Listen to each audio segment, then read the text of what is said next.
Salam sejahtera Malaysia. Denyut nadi suara rakyat bergema di channel ini. Okey, tuan-tuan dan puan yang dihormati sekalian. Persoalan utama sekarang ialah apa jadi dengan Najib Razak yang sudah minta maaf, buat pengakuan. Lepas itu adalah beberapa pihak yang sudah siap untuk memaafkan dia lah. Tapi ada juga yang sebut kalau dia mau minta dimaafkan, dia kena bagi tahu lah, dia kena dedah lah siapa dalang-dalang yang terlibat, siapa yang terlibat di dalam semua yang berlaku itulah. Jadi persoalannya, habis apa seterusnya, what next? Apa seterusnya selepas dia buat permohonan maaf? Takkan pula dengan mudah selepas permohonan maaf semuanya selesai. Tidaklah boleh begitu. Jadi saya fikir heran jugalah. Saya pun tertanya-tanya, mungkin anda boleh berikan input, berikan pendapat anda, apa sebenarnya tujuan dia buat begitu ya? Apa sebenarnya tujuan dia buat begitu? Saya betul-betul masih lagi sampai sekarang berfikir apa tujuan dia buat begitu. Sebab tidak ada apa-apa yang boleh berubah. Dia tidak juga keluar dari penjara lah.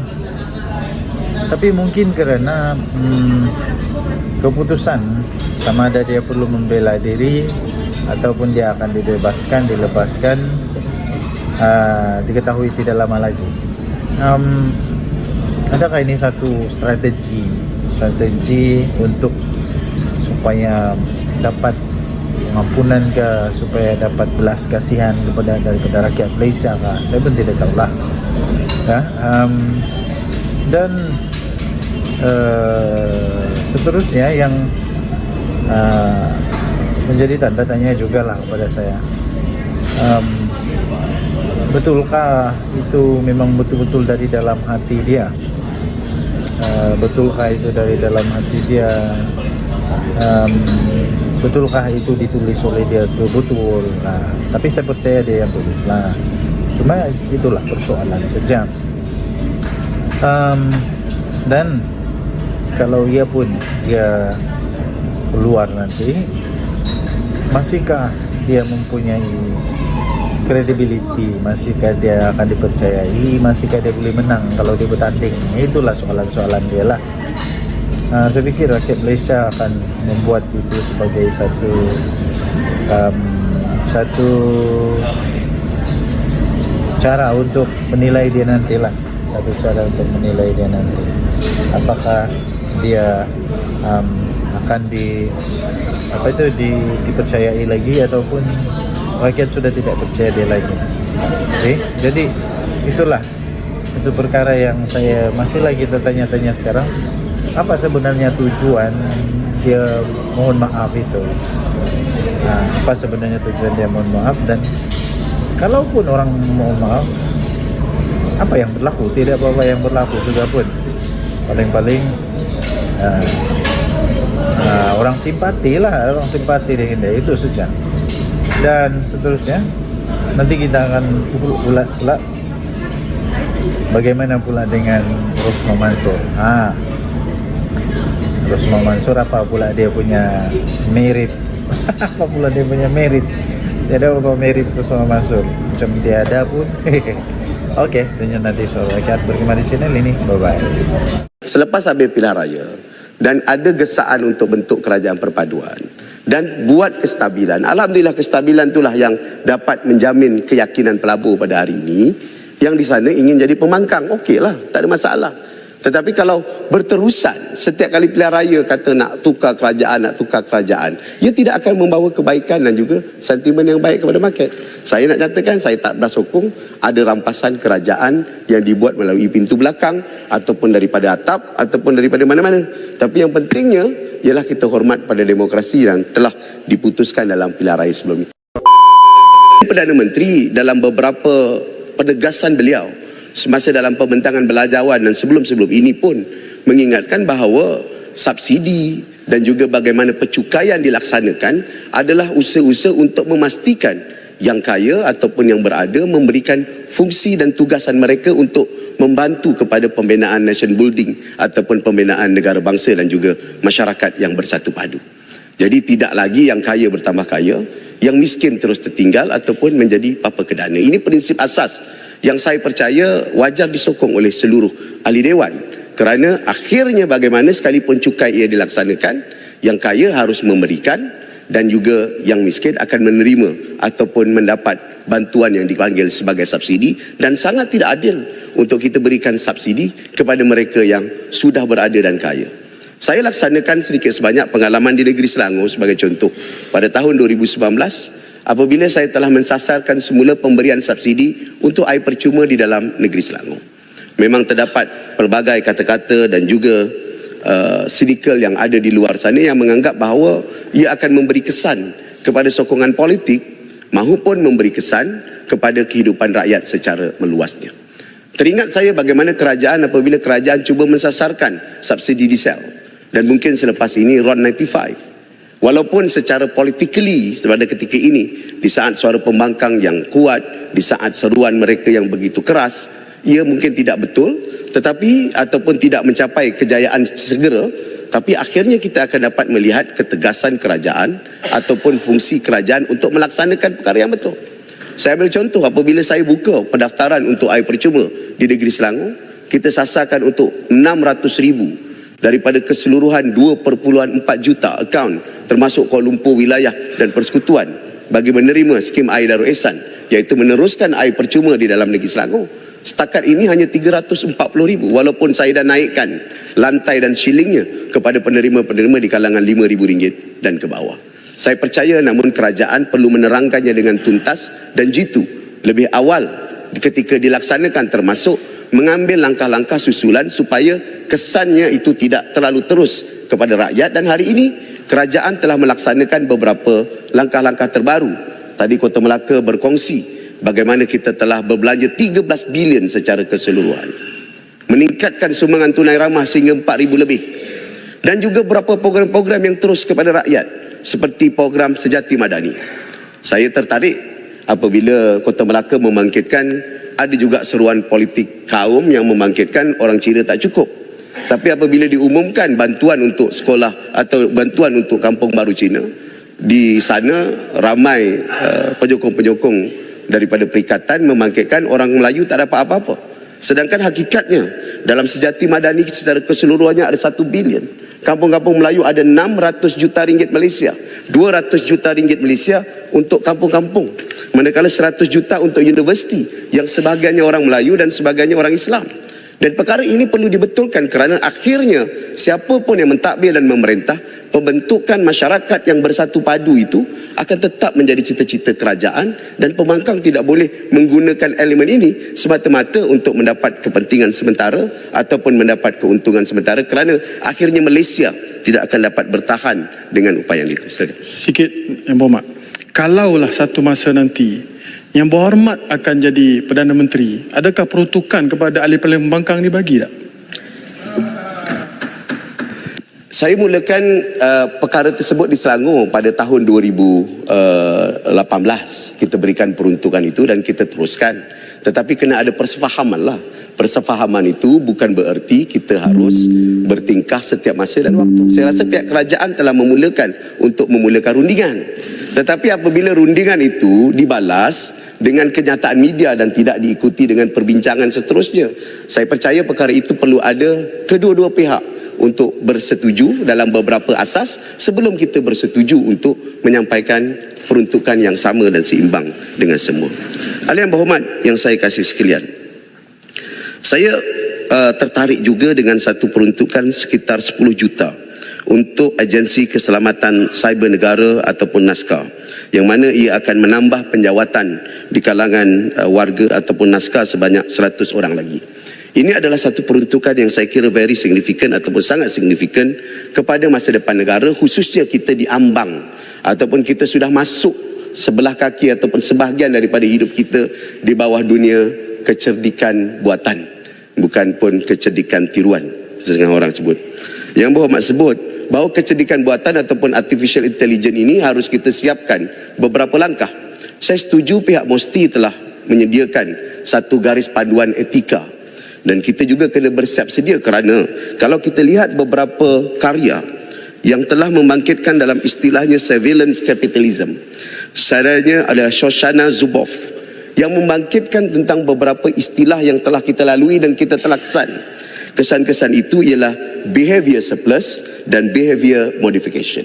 Yang berhormat sekalian, kita perlu belajar daripada pengalaman bapa buah negara dan pengalaman kita. Apabila kemasukan sosial media tanpa menyediakan garis panduan etika dan juga menyediakan latar belakang untuk mempertahankan kedaulatan negara, termasuk untuk memastikan nasib kepada rakyat tidak dipengaruhi dengan algoritma yang mungkin merosakkan rupa bentuk negara kita. Dan ini kesan yang berlaku semasa Trump menang kali pertama ataupun ketika kejadian Brexit pada beberapa tahun yang lepas. Dan ini terhasil kerana kita tidak sedar tentang behavior surplus ini yang akhirnya memberikan kesan kepada langsung kepada gerak-geri tingkah laku dan tidak tanduk kita. Dan tidak tanduk kita itu kemudian disalurkan kepada perniagaan, produk dan perniagaan yang dibuat, dan akhirnya kita menjadi alat ataupun menjadi kontrol yang dibuat oleh pihak-pihak tertentu yang mempunyai super mesin seperti mesin dalam sosial media. Lebih-lebih lagi dalam artificial intelligence yang akan memberi kesan kepada apa yang dipatakan tentang kejituan ataupun ketulinan kepada sesuatu perkara. Bayangkan kalau soal kecil seperti soal-soal seperti pembuatan tesis dalam peperiksaan ataupun nilai bagi ilmu dan juga nilai bagi pengetahuan dalam sistem sekolah. Semua sistem nilai ini akan hancur kalau kita tidak ada kawalan ataupun usaha untuk mengawal. Ini bukan bererti kita nak tutup sosial media ataupun kita kena kawal ataupun tutup artificial intelligence, tetapi perlu ada garis etika dengan menyedari bahaya-bahaya seperti ini. Dan mungkin pada hari ini kalau kita lihat ChatGPT ataupun yang dipanggil sebagai artificial intelligence AI yang terbuka, sudah boleh meniru suara orang, dan ini akan memberi kesan kepada nilai keselamatan individu dan nasib masyarakat secara keseluruhan. Di saat apa yang disebut fakku raqabah, membebaskan penghambaan ini, saya ingin membuka paradigma seluruh ahli dewan bahawa ada kongkongan dan cloud yang besar yang boleh mengawal kita kalau kita tidak kawal, khususnya memahami artificial intelligence yang boleh menguasai, memberikan kebaikan, mempermudahkan kehidupan kita. Tetapi kalau tidak dikawal dengan baik, ia akan menjadi kongkongan kepada masyarakat dan juga warga kepada rakyat negara kita. Ini penting kepada sistem pendidikan kita. Ini penting kepada sistem nilai yang ada dalam negara dan rakyat kita. Yang berhormat sekalian, sebagai kerajaan saya percaya Tambun dan rakan-rakan pimpinan percaya kepada disiplin fiskal. Disiplin fiskal ini telah ditunjukkan dengan baik apabila kita cuba mengurangkan jumlah hutang. Tapi dalam masa yang sama, kita juga mempertingkatkan kebertanggungjawaban sosial untuk memastikan nasib masyarakat dapat dibela dan diteruskan dengan peningkatan-peningkatan sokongan termasuk dalam bidang pendidikan. Saya nak sebut balik apa yang saya tanya tadi. Yang berhormat, ada baca tak konten MOU yang diberikan kepada kami itu? Kalau yang berhormat baca, saya rasa yang berhormat sendiri pun akan terkejut. Dan saya nak tanya, kalau di Selangor yang berhormat dipahamkan memberi peruntukan, adakah ada MOU dan konten yang sama kepada semua ahli-ahli Dewan Undangan Negeri Selangor sehingga mereka dapat peruntukan? Yang berhormat, mungkin di Selangor tajam dan pertarungan itu tidak sehebat di peringkat persekutuan walaupun jumlah opposition bertambah. Tapi keadaannya berbeza dan sudah pasti suasananya berbeza. Tetapi pengalaman kita ketika berurusan dengan BERA satu ketika dahulu, BERA telah mengemukakan satu solusi ataupun satu MOU cadangan diikuti dengan pembentukan jawatankuasa.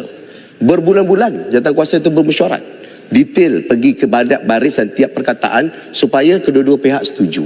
Jadi saya percaya langkah persetujuan MOU itu kalau dimulakan dengan satu preamble ataupun satu aturan yang tidak dipersetujui dan agak dianggap sepihak, ia harus ada cadangan balas dan harus diwujudkan medium. Kalau tak, kita akan terus mengutarakan isu-isu politik daripada isu pokok, iaitu peruntukan dalam ahli parlimen yang adil untuk digunakan. Jadi saya percaya hal ini perlu diurutkan dengan perkara tersebut, bukan dengan statement, tetapi statement itu kemudian mengajak untuk berlakunya kegagalan dalam MOU atau pembincangan Mohd, tersebut. apa maksudnya berhormat pertemuan yang tajam itu? Baru beberapa hari lepas kami semua mengundi menyokong usul kerajaan. Hanya satu orang saja yang tak sokong. Jadi kalau itu dijadikan alasan, saya rasa tak tepat. Tapi cara yang berhormat sebut tadi, yang berhormat sesuai jadi mediator untuk selesaikan isu ini. Dan sebenarnya kalau daripada gaya pentadbiran berhormat, yang berhormat layak jadi Perdana Menteri sebenarnya. Terima kasih kepada PAS dan PN yang telah menyatakan PH ada calon Perdana Menteri. Ya, baik. Terima kasih. Tak ada masalah. Itu tak kisahlah. Saya bagi ruang dan masa. Kalau nak perlukan perbincangan, tak ada masalah. Dalam banyak urusan saya jadi wakil rakyat, dia orang nak bercerai pun banyak saya satukan balik. InsyaAllah saya tak ada masalah untuk jadi mediator dan berbincang untuk kemakmuran dan juga kebaikan bersama. Pokoknya ketika kita bersepakat ataupun menyatakan persetujuan dengan BERA satu ketika dahulu, di saat itu keadaan politik yang sangat keras. Kalau kita teruskan, ada tolakan, ada bantahan terhadap perkara-perkara penting seperti belanjawan dan sebagainya, ia tidak akan membawa kebaikan kepada negara hingga kepada penolakan belanjawan dan akhirnya struktur negara berlaku. Dan itulah juga gambaran yang telah dibuat oleh pihak sana. Pihak sana awal-awal lagi sebut tunggu bulan 8. Tak tahu bulan 8 2026 ke tahun 2027. Sampai sekarang bulan 8 tak bertukar kerajaan juga. Jadi artinya kalau kita bersetuju kepada beberapa asas, dan tak ada masalah untuk hal itu kita teruskan dan bincang. Itu maksud saya soal rampasan dan juga tugasan ambil alih kerajaan. Ya, terima kasih Yang Berhormat kerana mengharapkan kerajaan itu bertukar. Yang Berhormat tak sabar menunggu nampaknya daripada ayat tadi. Terima kasih Yang Berhormat Gombak. Terima kasih. Sekira. Saya nak jelas, tak ada bukan masalah. Maksud saya, gambaran saya, isu besar penting adalah selepas habis pilihan raya dan ada gesaan untuk bentuk kerajaan perpaduan dan buat kestabilan. Alhamdulillah kestabilan itulah yang dapat menjamin keyakinan pelabur pada hari ini. Yang di sana ingin jadi pembangkang, okeylah, tak ada masalah. Tetapi kalau berterusan setiap kali pilihan raya kata nak tukar kerajaan, ia tidak akan membawa kebaikan dan juga sentimen yang baik kepada market. Saya nak nyatakan, saya tak bersokong ada rampasan kerajaan yang dibuat melalui pintu belakang ataupun daripada atap ataupun daripada mana-mana. Tapi yang pentingnya ialah kita hormat pada demokrasi yang telah diputuskan dalam pilihan raya sebelum ini. Terima kasih Yang Berhormat Speaker bagi masa kepada saya. Terima kasih dan saya menyokong saranan daripada ataupun bajet ataupun belanjawan yang dibentangkan tamu. Terima kasih. Terima kasih. Hari ini kita jelas sikap pendirian kerajaan Malaysia, bahkan sana dengan sini sama, kita sama-sama menyokong Palestin. Jadi istilah tuduhan yang disebut sebagai biadab, kurang ajar, saya minta Yang Berhormat Tambun tarik baliklah. Ini di hadapan saya. Baik, terima kasih. Saya terima kasih Mohd kerana penjelasan itu. Mengapa saya marah? Gambar saya di belakangnya bendera Israel. Jadi Yang Berhormat harus faham, ya. Yang Berhormat pun berasa keras marah dengan Israel. Saya pun begitu. Jadi bila dibuat begitu, walaupun tidak ada captionnya, itu saya rasa harakah boleh betulkan. Tak apa nak tegur saya, nak marah saya, nak kritik saya dan soal lain, saya terima dengan baik. Tapi yang ini jangan.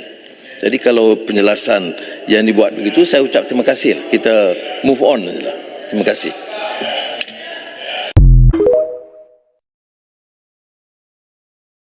Hari ini kita jelas sikap pendirian kerajaan Malaysia, bahkan sana dengan sini sama, kita sama-sama menyokong Palestin. Jadi istilah tuduhan yang disebut sebagai biadab, kurang ajar, saya minta Yang Berhormat Tambun tarik baliklah. Ini di hadapan saya.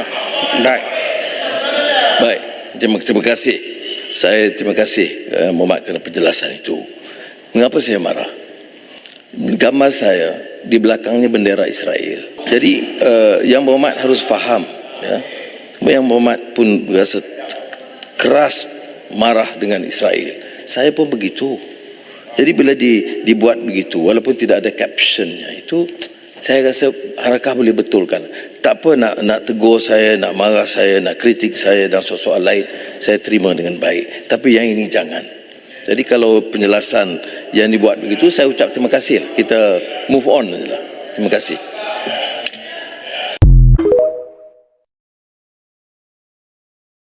Hari ini kita jelas sikap pendirian kerajaan Malaysia, bahkan sana dengan sini sama, kita sama-sama menyokong Palestin.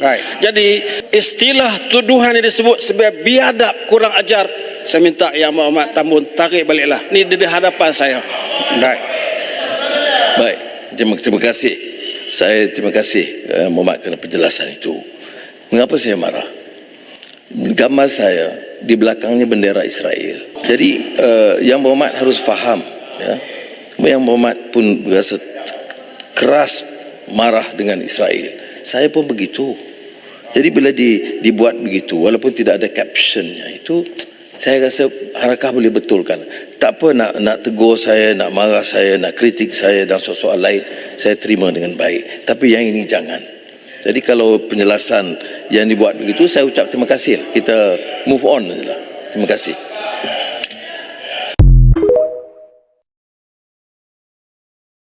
Kalau setakat murah awak nak pertikaikan isu-isu yang lebih besar daripada itu, ini cukup tidak berbaloi.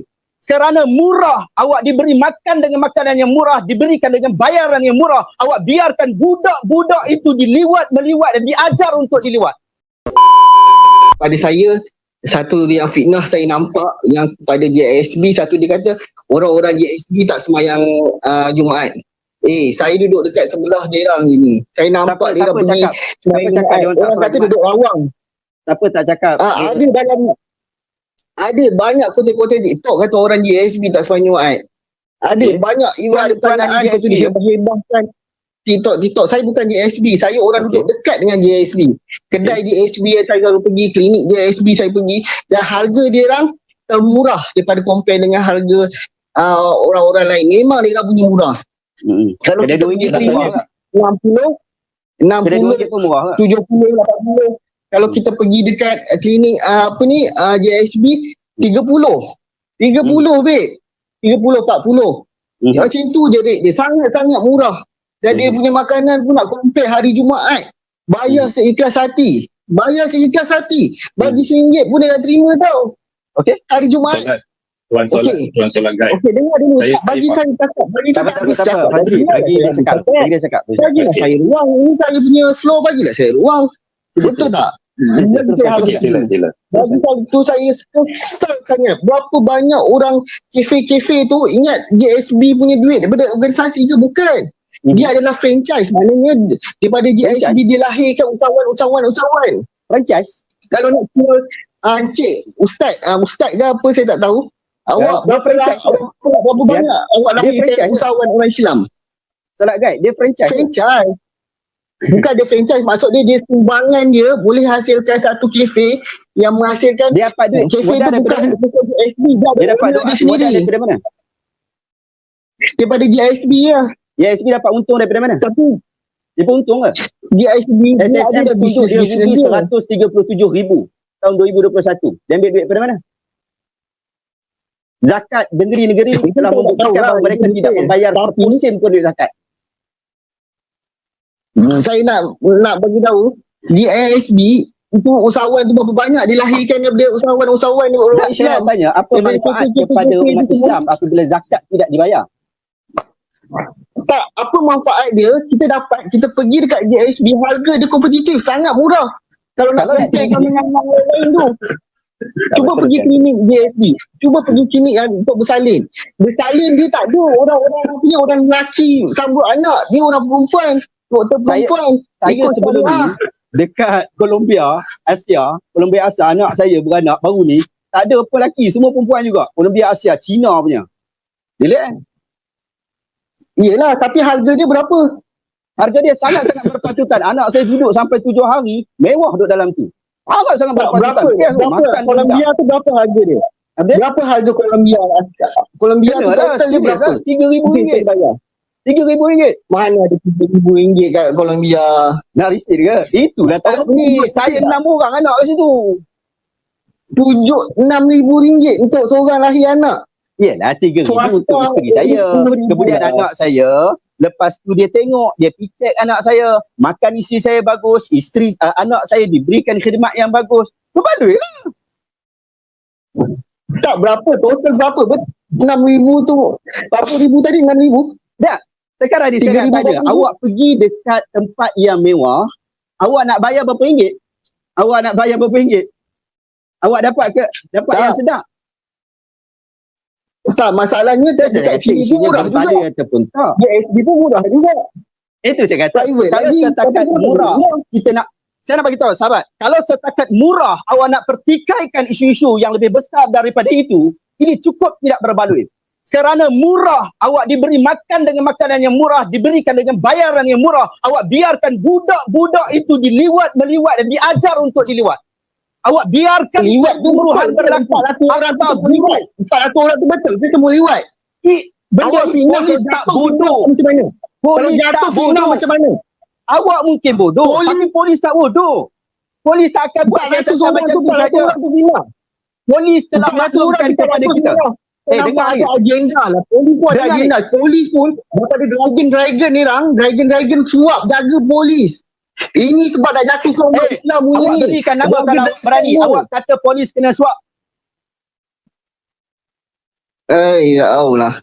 Ini kita berikan Awak kepercayaan yang tinggi kepada bukan orang kecil yang ambil, Okey, awak ambil tengok, tugas awak ni. tengok Yang ambil yang tugas dadah ni adalah tu, ketua dadah tu. polis negara. Anak apa tu? Anak Ketua polis negara ambil tanggungjawab. Bukan orang Sampai kecil-kecil. sekarang tak tangkap lagi lah. Sampai sekarang tak CEO tangkap kena lagi. Sampai tangkap sekarang tak bro. bercakap lagi. Tak CEO yang bercakap kena lagi. tangkap. Tak, dengar dulu ah. Kes dadahnya ada seorang jutawan anak yang kes tak tangkap dadah tu, ada bicara tak sampai sekarang? Bro, sekarang Reza yang pukul tu, dia dah kena dakwa semalam. Hari ni CEO kena. Akta buruh bulan 9 hari tu dah keluar bahawa GSB tak bayar gaji. Dia dah kena tindakan oleh pihak buruh. Akta buruh. Bagi Dah saya cakap kena, dulu. mahkamah buruh Bagi dah saya kena cakap kan. Bukan Bagi saya cakap baru dulu, nak okey. cakap, dah kena. Awak jangan butakan mata Polis- awak. Allah Ta'ala bagi mata, Polis bagi yang telinga, bagi anak- hati. anak jutawan Tengok tu betul-betul. Ni kalau anak awak kena macam Anak mana? jutawan ni. Tak, anak jutawan tu yang kena tangkap apa tu tanam Awak pokok sedang buat ganja satu tu. penukaran isu. Sekarang kita sedang bincang pasal GISB. Ini adalah falasti yang biasa Saya nak dilakukan cakap oleh pasal geng-geng GISB. ajaran sesat. Saya nak cakap awak bercakap pasal awak sentuh integriti polis. Saya nak kata Saya tak Orang yang tentu. tanam Awak ni yang pokok. kata polis kena suap. Awak yang kata. Saya berpegang teguh kepada polis negara kita. KPN yang ambil tugas ni. KPN yang jalankan kerja ni. Ketua polis negara sendiri yang bekerja di sini. Dan JSJ kata ia sangat menjijikkan. Siapa yang sebut ni? Menjijikkan ni. Ini polis. Bukan kecil-kecil polis. JSJ. habis dalam kenyataan dia kata kat semua orang tu terlibat dalam fitnah. Semua orang dalam tu terlibat dalam kes liwat. Mana ada semua orang Dia terlibat? sebut, Memang ingat, dia kata kalau orang yang semua semua daripada, ada sikit. ingat dia sebut. Ada Ke sikit. semua, dengar. Ada sikit saja, segelintir saja macam contoh semua pondok ada kes liwat. Adakah semua pondok ada kes liwat terlibat dalam liwat? Daripada Adakah semua 170 orang yang ditangkap, 13 kes disahkan daripada sudut perubatan. Daripada 174, 13 kes. Ini besar, bukan kecil. Bukan 1-2 kes seperti mana yang Tok Ki sebut. Bukan. Daripada 174 yang ditangkap, yang ditangkap tu. Konsep dia macam ni Konsep dia macam ni. Pondok ada kes liwat juga, betul? Ya. Betul tak? Kita pernah dengar Ya. sebelum ni kan? Adakah semua pondok dilatih kes liwat?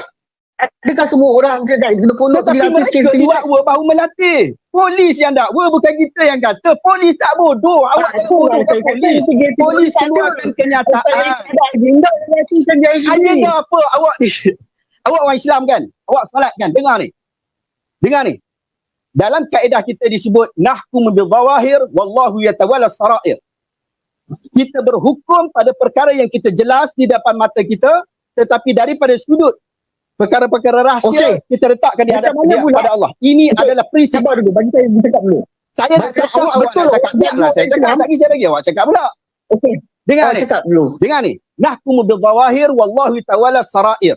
Perkara yang jelas dekat sini, pihak polis, satu badan yang berautoriti, memberikan penjelasan kepada media tentang betapa seriusnya proses ini, betapa seriusnya perkara ini. Dan dia sebut ia berkaitan dengan GISB secara terang-terangan.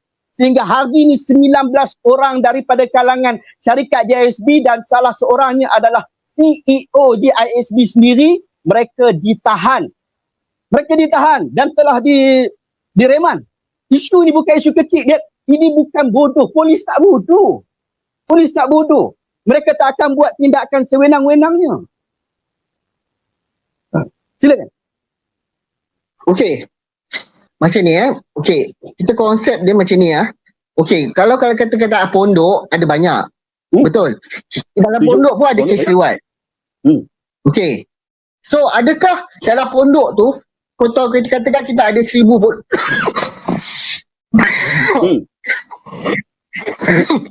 Ini mayak tu pun boleh. Kalau kita ada 1000 pondok, kita katakan kalau ada 100 terlibat. Ada 100 pondok terlibat. Adakah semua pondok ni terlibat dalam kes liwat? Saya jawab Sekiranya semua pondok itu berada pada satu pengurusan yang sama dan ia berlaku di dalam beberapa pondok dia, pasti pondok itu perlu disiasat.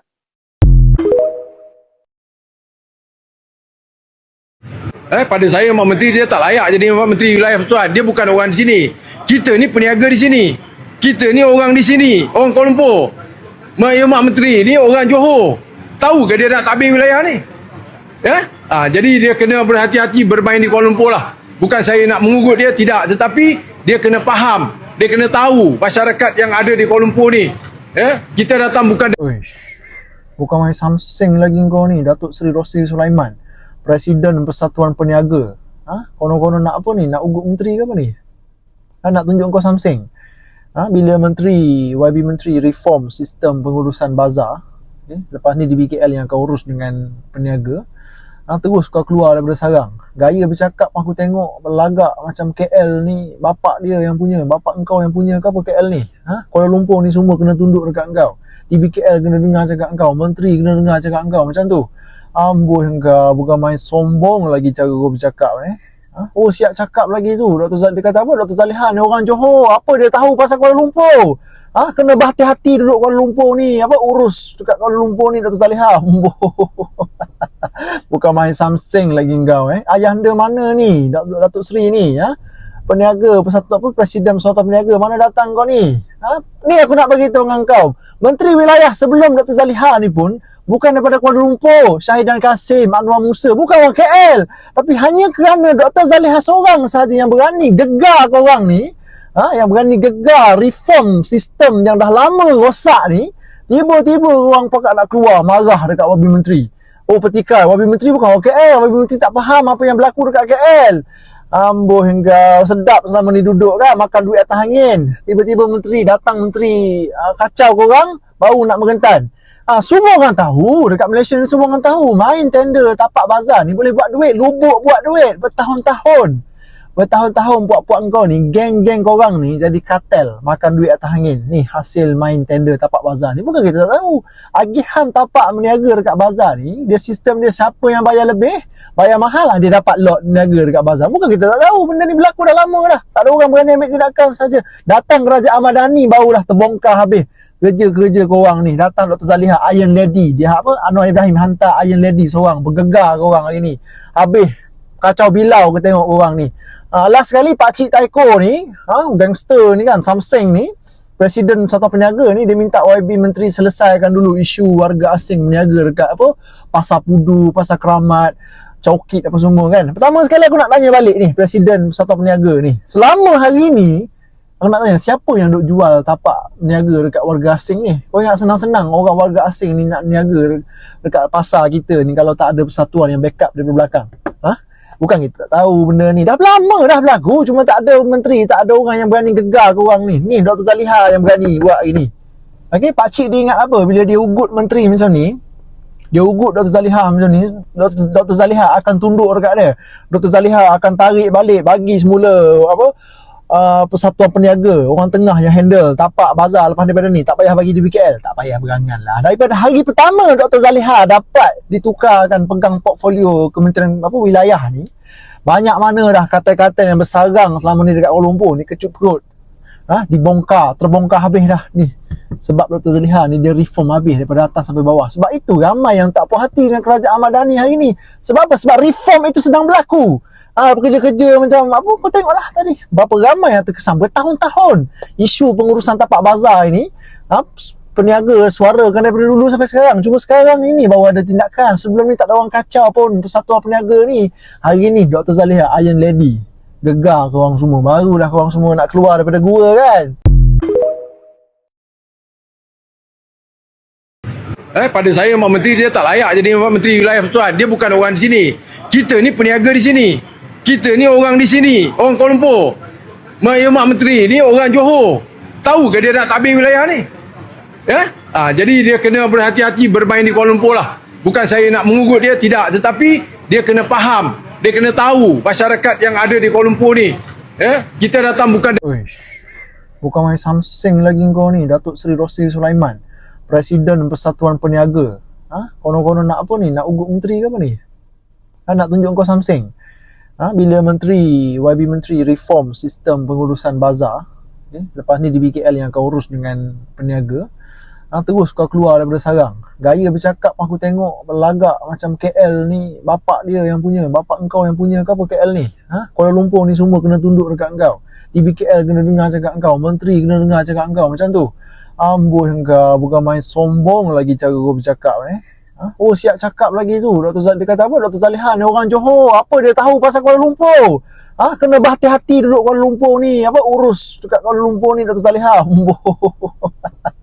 Bukan main samseng lagi kau Ayahanda mana ni? Datuk Seri ni peniaga persatuan Presiden Persatuan Peniaga, mana datang kau ni? Ni aku nak bagi tahu dengan kau. Menteri Wilayah sebelum Dr. Zaliha ni pun bukan daripada Kuala Lumpur, Syahidan Kasim, Anwar Musa, bukan orang KL. Tapi hanya kerana Dr. Zaliha seorang sahaja yang berani gegar korang ni, yang berani gegar reform sistem yang dah lama rosak ni, tiba-tiba orang pakat nak keluar marah dekat YB Menteri. Petikai, YB Menteri bukan orang KL, YB Menteri tak faham apa yang berlaku dekat KL. Amboh hingga sedap selama ni duduk kan, makan duit atas angin. Tiba-tiba menteri datang, menteri kacau korang, baru nak merentan. Semua orang tahu, dekat Malaysia ni semua orang tahu, main tender tapak bazar ni boleh buat duit, lubuk buat duit bertahun-tahun. Bertahun-tahun puak-puak kau ni, geng-geng korang ni jadi kartel makan duit atas angin. Ni hasil main tender tapak bazar ni. Bukan kita tak tahu.